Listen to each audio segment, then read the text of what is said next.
Were the Denver Nuggets right to go all in on Jamal Murray? Joe Mazzula dropped some insane quotes on my podcast. And Trae Young, would he be the best ever if he was just a little bit taller? It's all right now on the Locked On NBA podcast.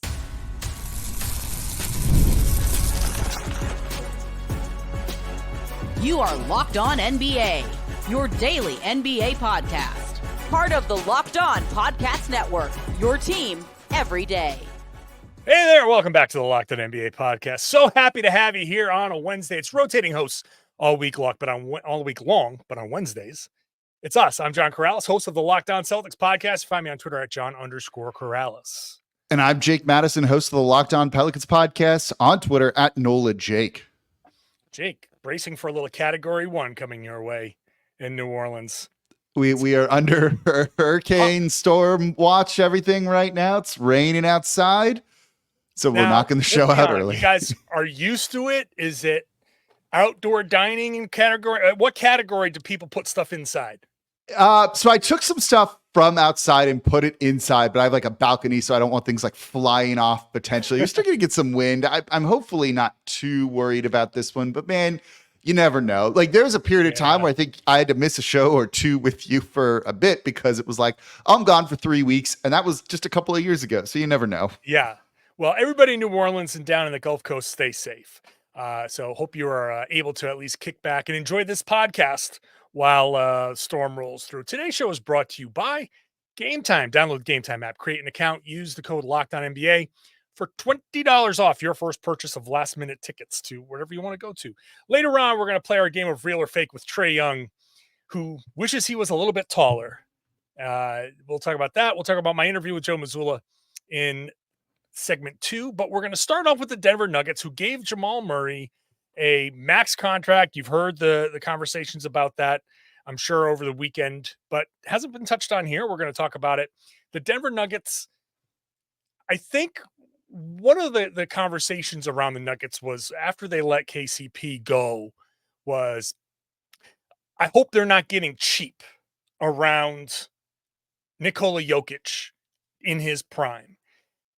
And I guess they're not getting cheap. The question is more now, are they spending their money where they're supposed to be spending it? And I think the Jamal Murray extension, which is $204 million over 4 years. I think it's 208 over 4 years. I think that was the max you could get on that sort of extension. So big money. Details still unclear, fully guaranteed, partially, whatever it is, if there are incentives in there or whatever. But still, $208 million over 4 years. It's a lot of money. And there were questions around his play during the Olympics, during the playoffs, all of that stuff.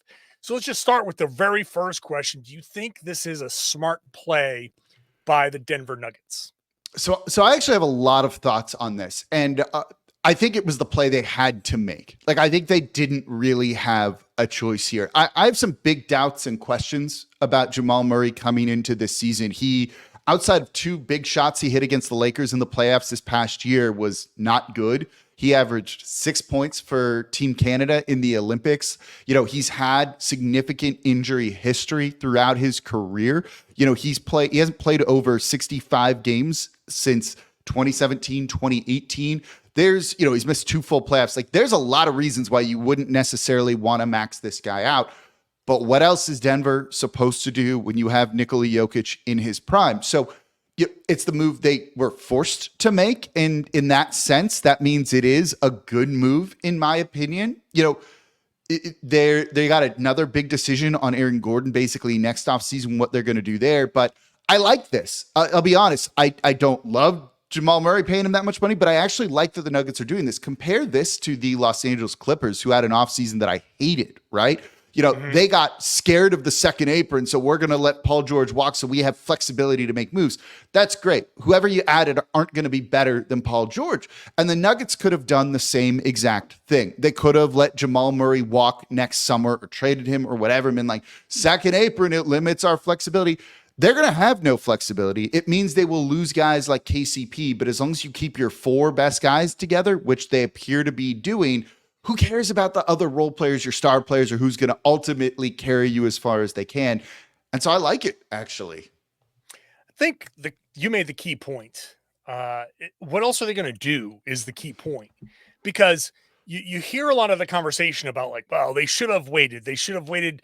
If you're going to wait till September to get the deal done, then why not just wait till the end of training camp? Why not take it into, let's see how he's going to, but I've never seen an NBA non-restricted free agency situation work like that. It's, if you're going to do it, then do it. If you're, and I know we're in the second apron world, but restricted free agency is the only exception where you might tell a guy, hey, look, we don't think the market is, you're asking for the max. We don't think the market's going to give you the max, and we want to pay you what the market is going to determine. So if you can get the max from somebody, go ahead. We will pay you. We'll match it if you can find it. Otherwise, let's talk realistically. Hardball, it's a tough position to take, but at least there's a mechanism there to take that. For Jamal Murray, either you're going to pay him or you're not. And if you're going to pay him, then pay him. He's 27 years old. I feel like the discussion around him almost treats him like he's a 32-year-old. And yeah, a little bit. Yeah, I get what you're saying. We kind of forget that, okay, so he's gone through some injury stuff, but it's not something that you can't bounce back from, right? Like you can have a stretch of like bad injury luck or some tough, a tough few months or whatever. But Murray has also a proven track record, a proven playoff record. He has won a championship with them, was a big part of why they won the championship. We all know that they have Nikola Jokic, and that's why they won a championship. But Jamal Murray is a huge reason why that is such a tough pick and roll to defend. They work together so well. They've played together so long, right? Like they're betting on chemistry and on those two guys outweighing any little flexibility move that you could make to add someone at the deadline, who's a $12 million player or whatever.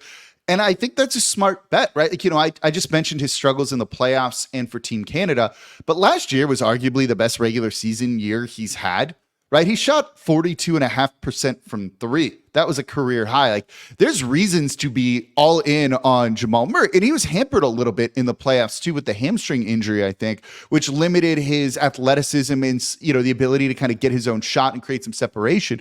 If he comes back and he's healthy, like $208 million for Jamal Murray, even if somehow he's never made an all NBA team or an all-star team, seems pretty good given what he can do for you in the chemistry with Nikola Jokic. They are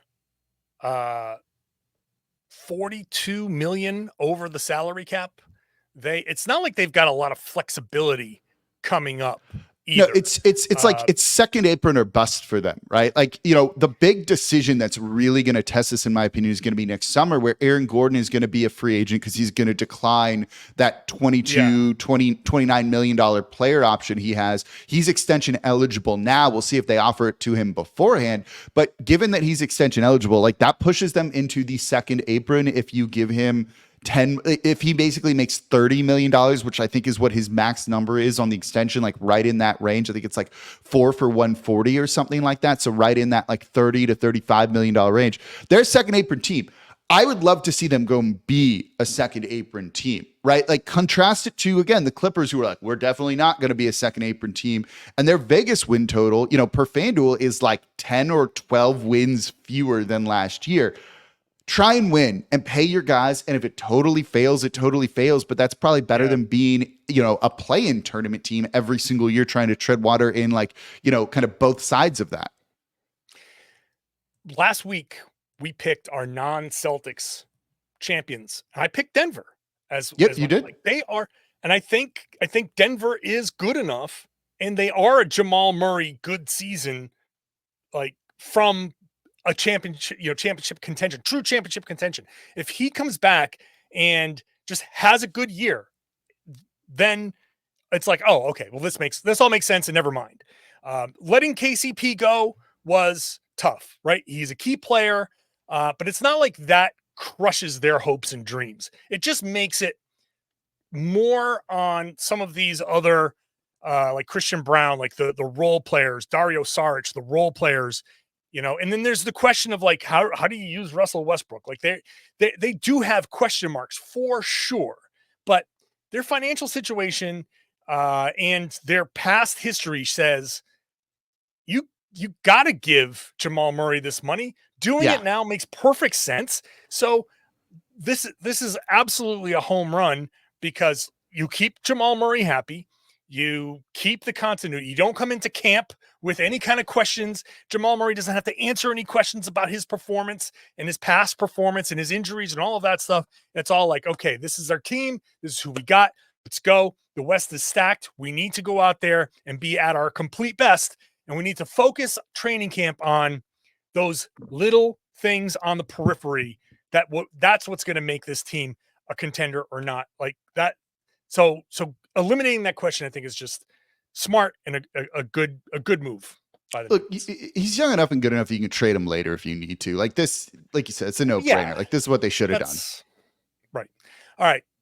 Joe Mazzula hopped on the Locked On Celtics podcast last week, said a lot of things that people might call insane. We'll talk about that when we come back. Today's show is brought to you by Game Time. It's the place to go if you want to get these last-minute tickets or just tickets in general to not just sports. You can get tickets to theater, comedy, concerts, anything in these big venues that's selling tickets, and you need them. Game Time probably has them, and they probably have them at a great price. Toggle in your all-in pricing, and you see it right up front. Boom. That number that you see, that is what you are going to pay. They make it easier to save. They have the lowest price guarantee that credits you 110% of the difference. You can go. If you find these tickets for less somewhere else, you get that credit. So you have peace of mind, and your purchase is covered with the most flexible customer service policy in the ticketing industry. I just used Game Time a couple of weeks ago to go to a Red Sox game here in Boston. It was super easy. The tickets were great. The price was great. So very simple. They have everything covered, all the bases covered, if you will. Take the guesswork out of buying tickets with Game Time. Download the Game Time app, create an account, use the code LOCKEDONNBA for $20 off your first purchase. Terms apply. Again, create an account and redeem the code LOCKED ON, LOCKED, Locked On NBA, the name of this podcast, for $20 off. Thanks for making Locked On NBA your first listen. Go check out each team's podcast, Locked On Pelicans, Locked On Celtics, Locked On whatever to cover. Locked On Nuggets. We just talked about Jamal Murray. That's the big topic. So much deeper conversation there. Locked On Nuggets. There's a Locked On for every team. So if there's something happening, check out that Locked On podcast. I do hope you checked out Locked On Celtics last week, Thursday and Friday. I checked out Locked On Celtics last week. It was fun to have Joe Mazzula on for 40 minutes. So I split it into two podcasts. Incredible stuff from Joe. So many things, like aggregators have picked that up, and probably 6 different quotes around there from Joe. I don't know where you want to start. Was there one particular one that stood out to you? I mean, everyone's on the red dot. I want to see the red dot on my forehead.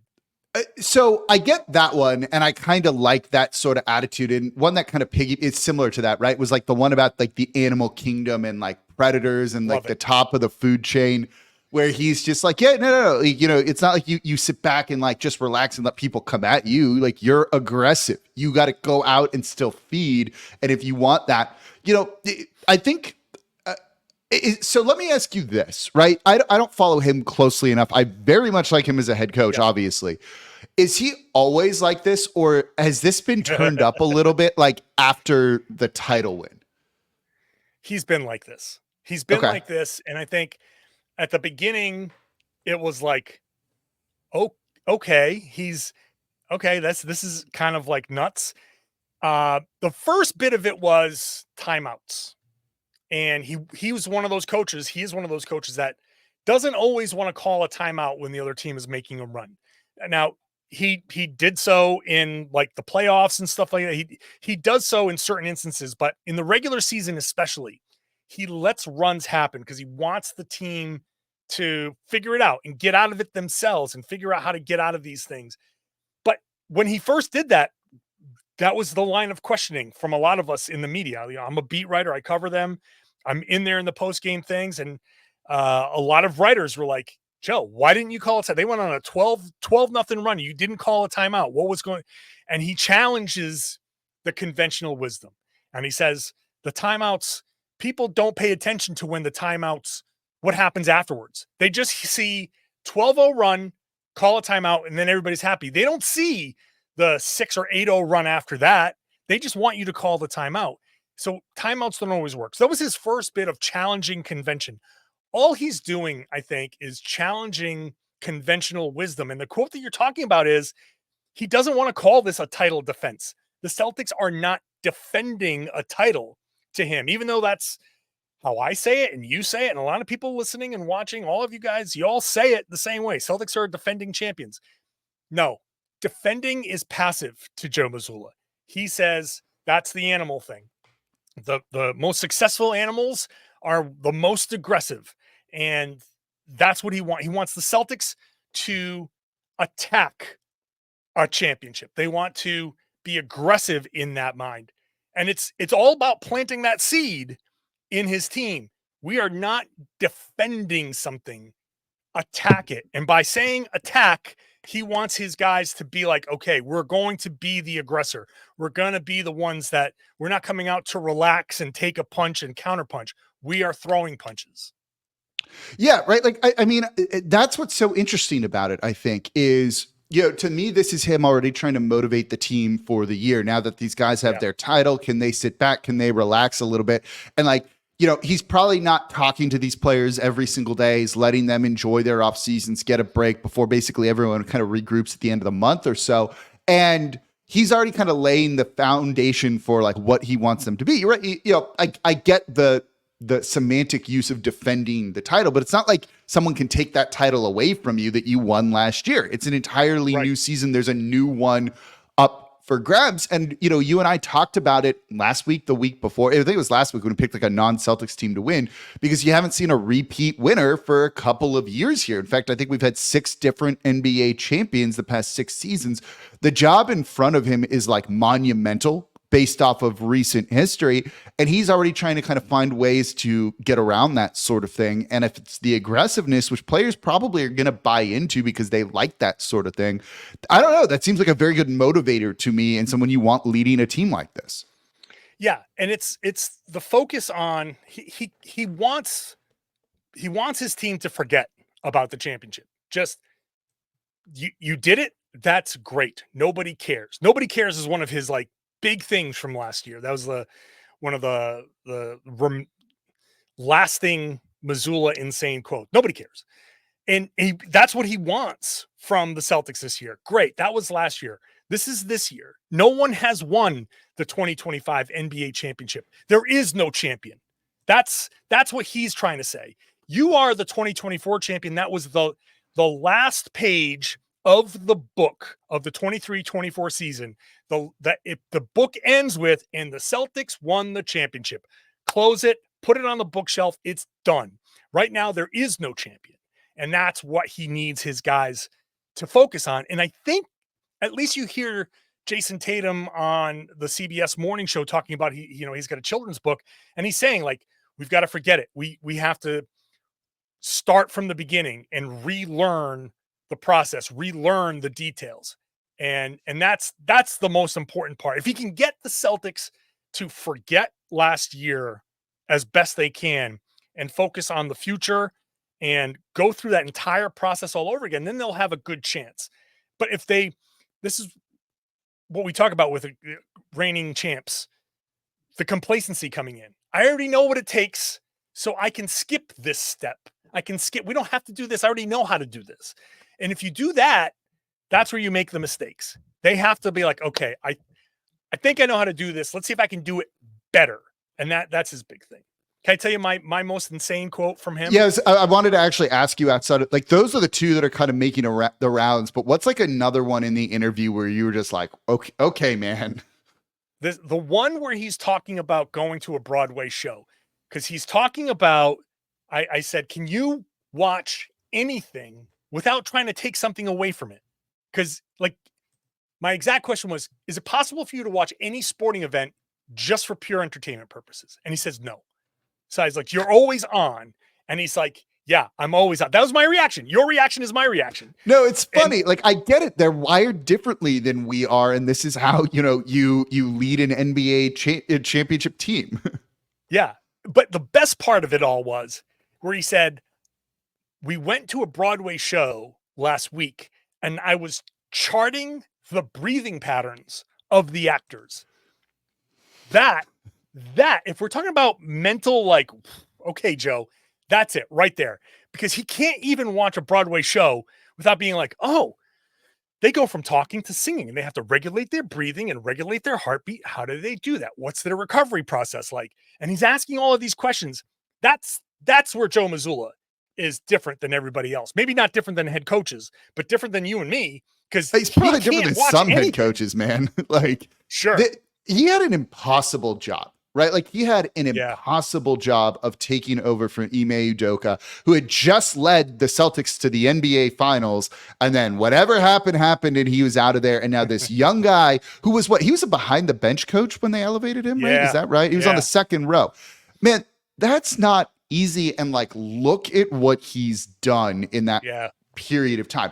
That's a hard job to take. Udoka seemed beloved by most people other than whoever it is with whatever happened. Probably didn't like him, but everyone else seemed to like him. The players really liked him, everyone like that.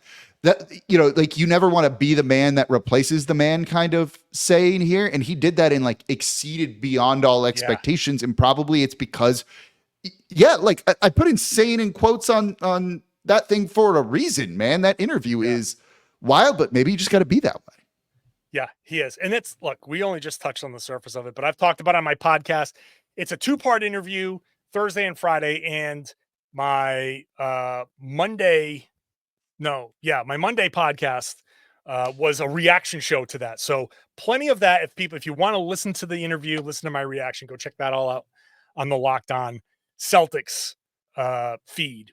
The Locked On Hawks folks might be talking about Trae Young, who says, I might be the best player of all time if he's just a little bit taller. We'll talk about that in our Real or Fake when we come back. Today's show is brought to you by eBay Motors, a favorite for Jake Madison.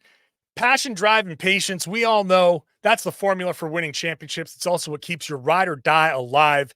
eBay Motors has everything you need. And somebody like Jake, who is a big car aficionado, I know he uses eBay Motors to maintain his car, his vehicle, and you can use it to do the same and level it up to peak performance. Things like superchargers, roof racks, exhaust kits, LED headlights, and more. Whether you're into speed, power, or style, eBay Motors has you covered. With over 122 million parts for your number one ride or die, you will always find exactly what you're looking for. And with eBay Guaranteed Fit, your part is guaranteed to fit your ride every time, or you get your money back, because with eBay Motors, you are burning rubber, not cash. With all the parts you need at the prices you want, it's easy to make your car the MVP and bring home huge wins. Keep your ride or die alive at ebaymotors.com. Eligible items only. Exclusions apply. eBay Guaranteed Fit is only available to U.S. customers. Jake, Trae Young, a favorite of this podcast, I don't even know what podcast he was on, but said, quote, if I was 6'8", I feel like I would be the best player ever to play this game. It's time for us to play our favorite game of Real or Fake. Is this real or fake? Just ask John and Jake. Jake Madison, Real or Fake. Trae Young would be, I won't even say the best player ever. Trae Young would be the best player right now if he was 6'8".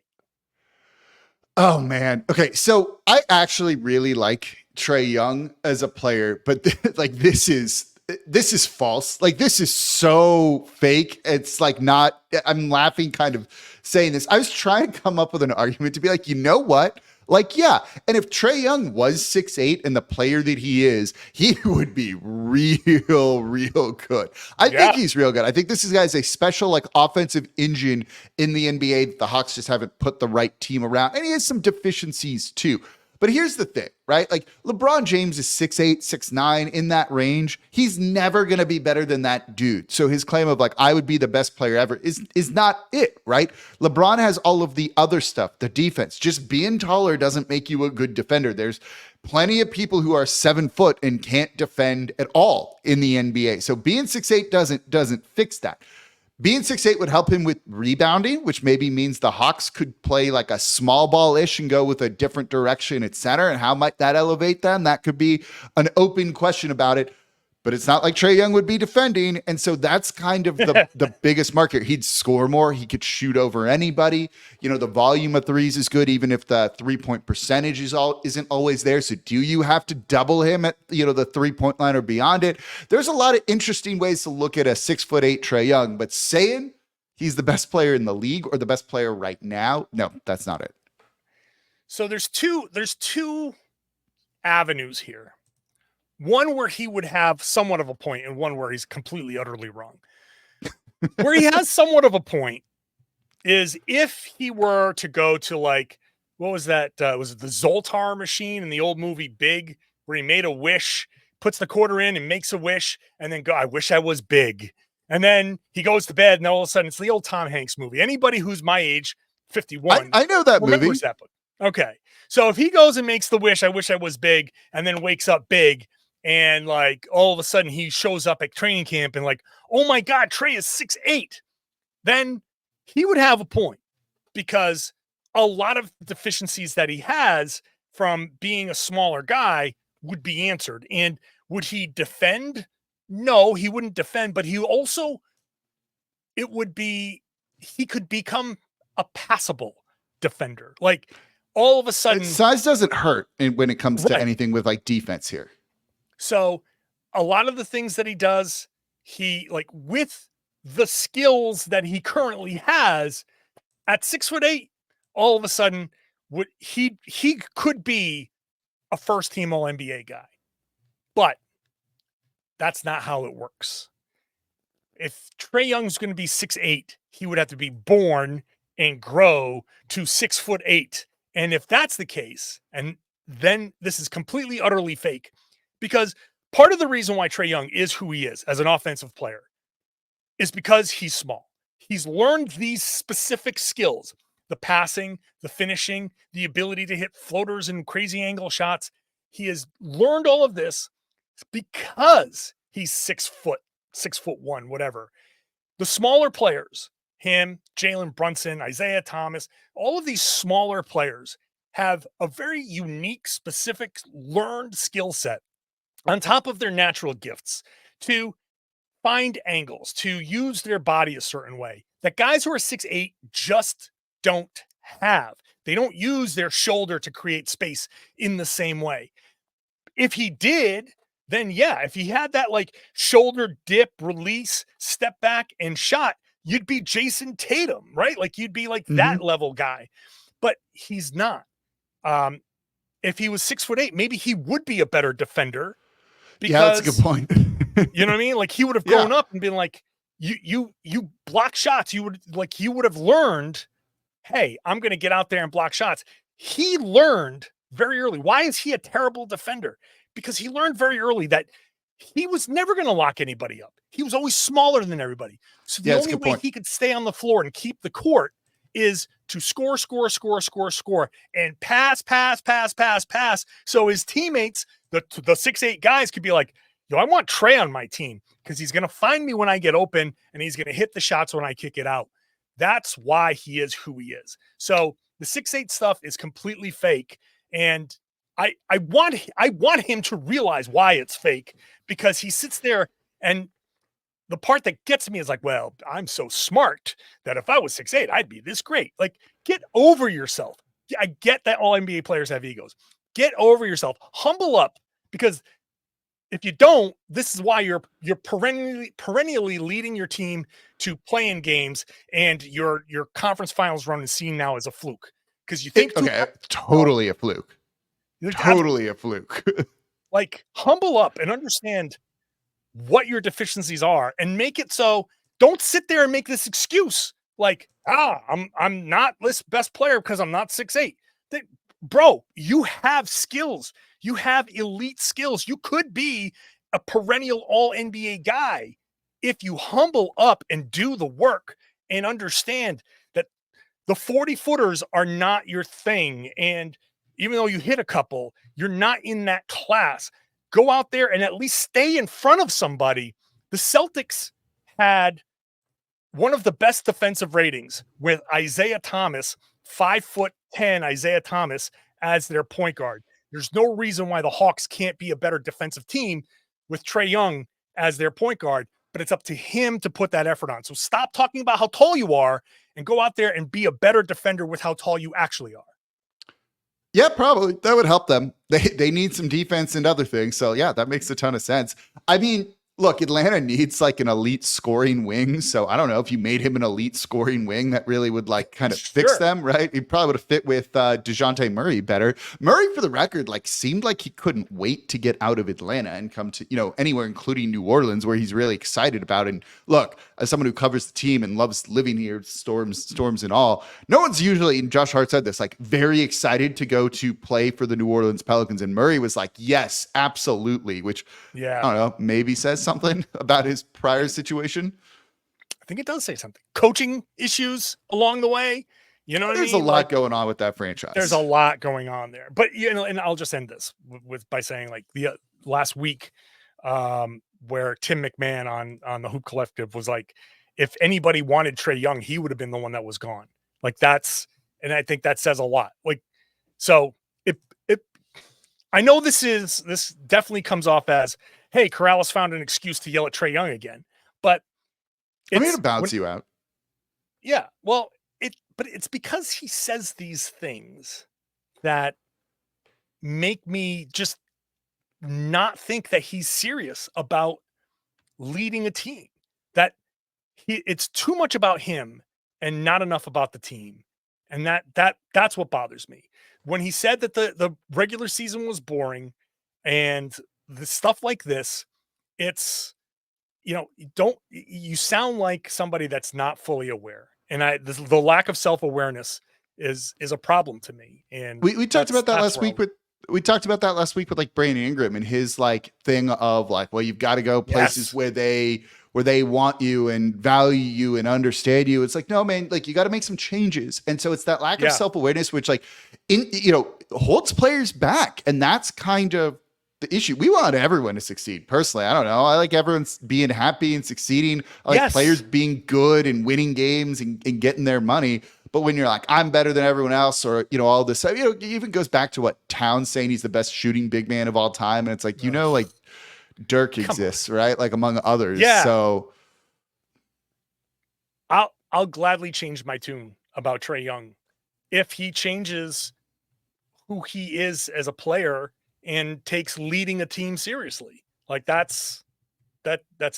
All right. That's the end of the show. We'll end it there and say thank you for everybody for listening, for watching. Make sure you're subscribed wherever you get your podcasts. It's on all podcast platforms. Watch the show on YouTube. Get into the comment section.